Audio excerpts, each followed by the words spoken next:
This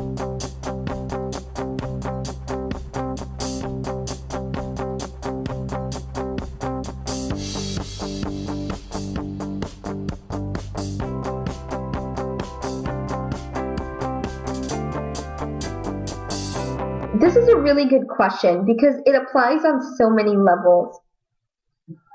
Growing up, I was always very sensitive as a child. And as an entrepreneur, you do have to have thick skin.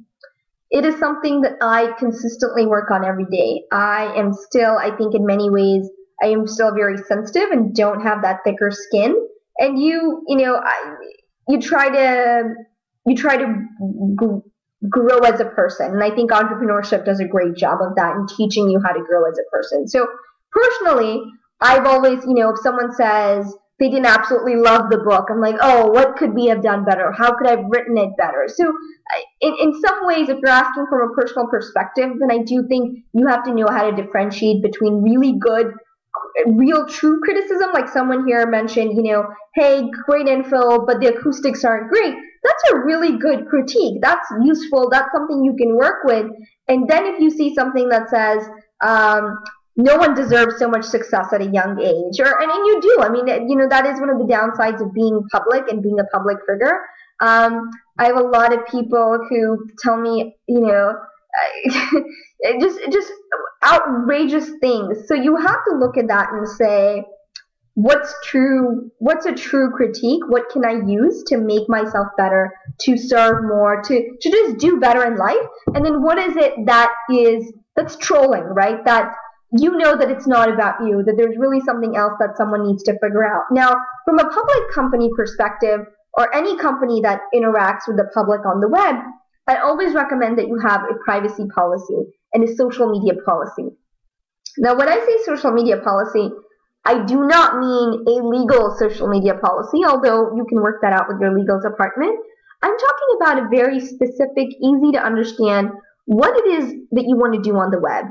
Why have you set up these channels? What do you welcome, and what will you not accept? Meaning, so you say, this platform is for feedback, for customer suggestions.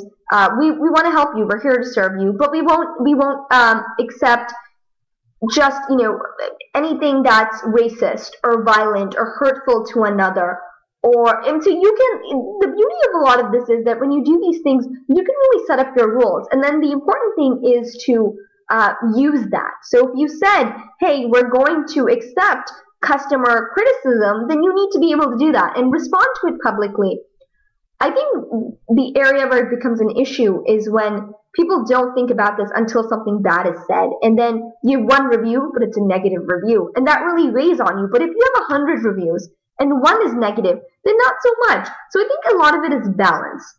And for the most part, people are smarter than generally businesses give them credit for, because if you see a conversation, it's very easy to tell when someone is being belligerent and a company is making a true effort, and where there is a genuine concern. And so I think a lot of it is you're judged based more on how you respond and how you handle certain things.